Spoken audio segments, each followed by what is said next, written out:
In 1969, college stress and family struggles drove me to the Wheat Street Club, where I danced my nights away to my rock and roll boyfriend's band, Freedom. A band so electric, they opened for Janis Joplin. Little did I know those nights would lead me backstage with the Queen of Rock herself.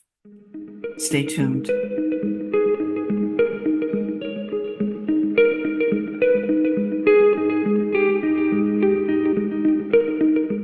Wheat Street Club night.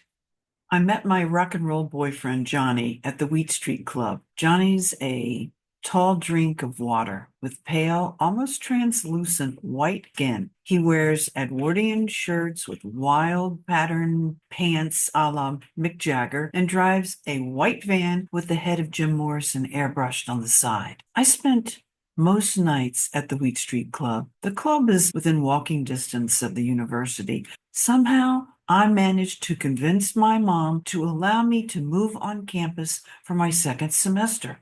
Mom, the commute's killing me. That's why I can't study. But once on campus, with no supervision and left to my own devices, I discovered my schooling got in the way of my big social, political, give peace a chance rock and roll life. The Wheat Street Club, it's a plain one-story white stucco building, and it looks unimpressive outside. Not much better inside. There's a long bar that spans the mirrored back wall. A low platform stage faces a black and white checkerboard dance floor surrounded by small, square, formica-topped cafe tables and wooden chairs. The magic begins when Johnny's band, Freedom, and their hard rock soul sound and driving horn section backing a powerful lead singer, Eddie, and trumpet player Jackson with a big afro and commanding presence takes the stage. Pete's on drums, Robbie's on the organ, Eddie on guitar and vocals, and Johnny's on sax and flute, and from time to time sings lead. This isn't any ordinary band.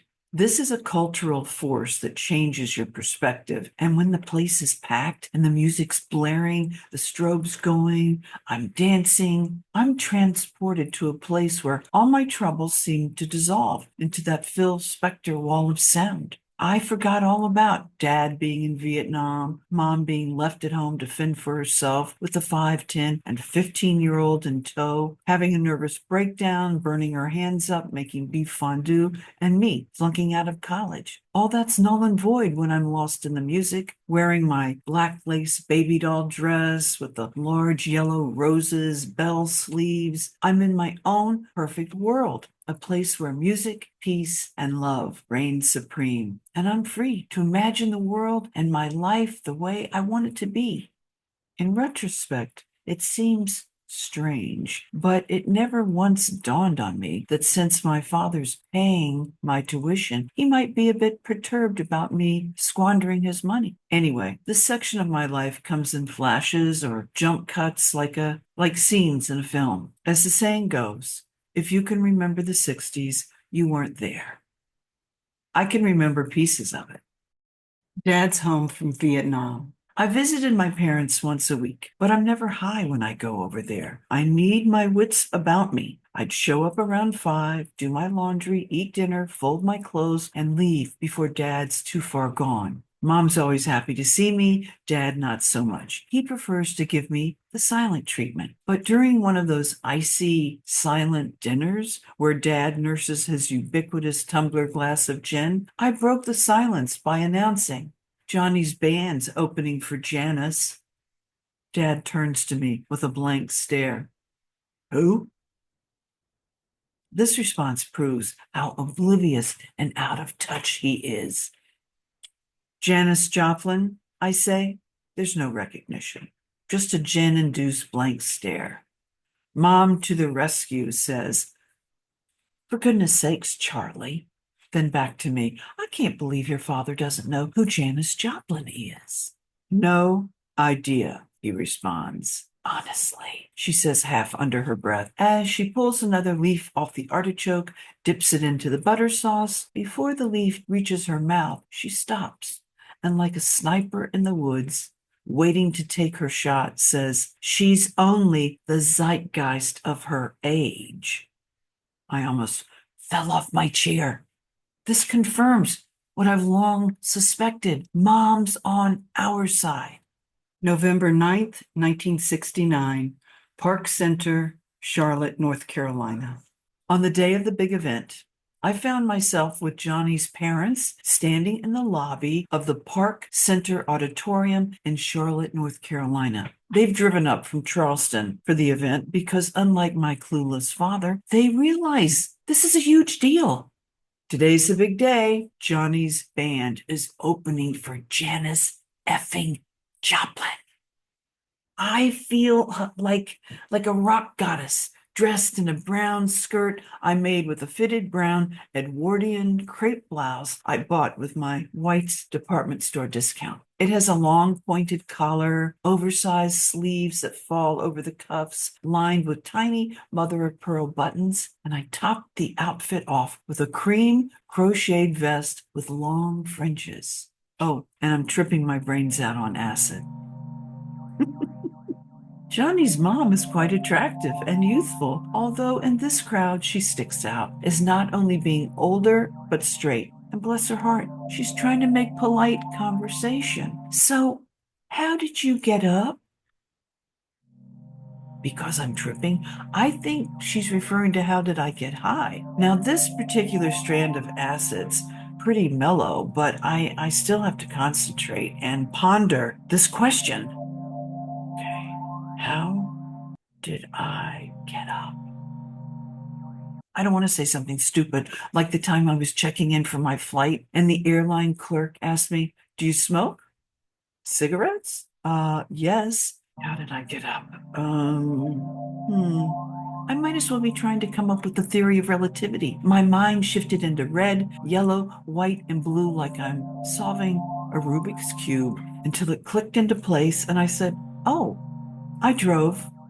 Wandering around backstage before the show, this large, imposing presence approaches me. He looms over me like he's 7 feet tall. He tells me he's Janis's sax player, but I don't know. I think he's a Viking. He's got long blonde hair pulled back in a low ponytail, a bandana around his forehead, a long blonde goatee that comes to a sharp point a few inches below his chin, and his posture's rounded into the shape of a saxophone, or maybe I'm just tripping that. Johnny was speaking with Janis.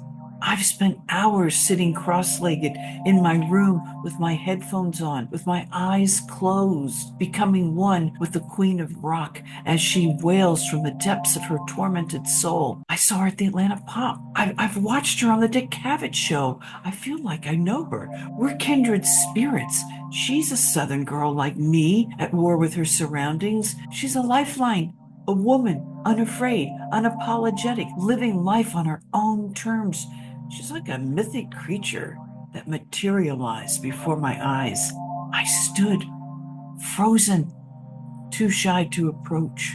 Later, Johnny told me when Janis approached him to introduce herself, he was so nervous that he stammered, "Ma'am?" And she fired back in her raspy Southern comfort drawl. Now that's gonna bother me for a whole week.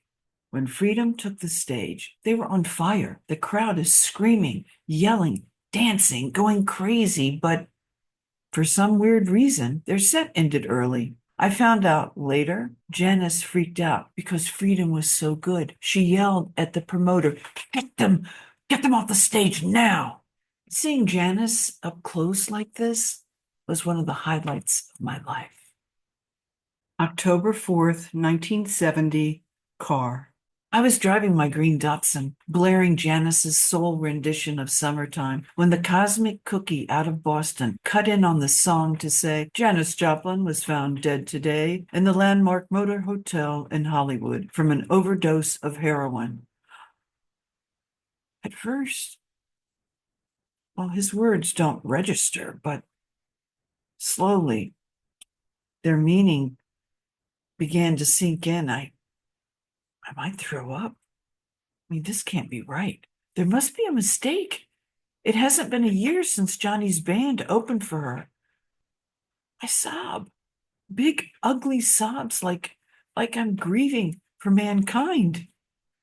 10 days earlier, Jimi Hendrix was pronounced dead in a hospital in London. 5 months to the day, 4 students were gunned down by the National Guard during a peaceful protest at Kent State. Last year, an 8-month pregnant Sharon Tate was murdered in her Hollywood home along with 4 friends by members of the Manson family. In 2 months, the Rolling Stones will play a free concert at the Altamont Speedway, which will descend into a bloodbath. In less than a year, Jim Morrison will be found dead in his apartment in Paris. Janis's death was the beginning of the end of my odyssey into the counterculture. I broke up with Johnny and went back to school. Side note, September 5th, 1970, Janis Joplin began recording the Chris Christopherson, Fred Foster song, Me and Bobby McGee. Janis died before the song was released, and it became a #1 hit.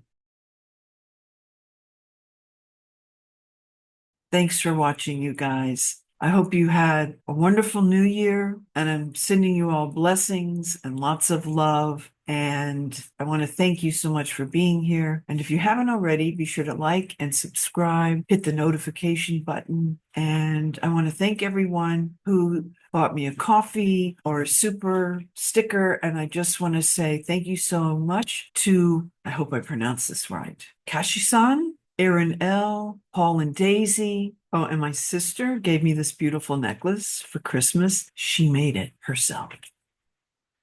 So I love it, and that's all. So until next time, thank you so much. I'm sending you lots of love and blessings. Peace. Take care, you guys.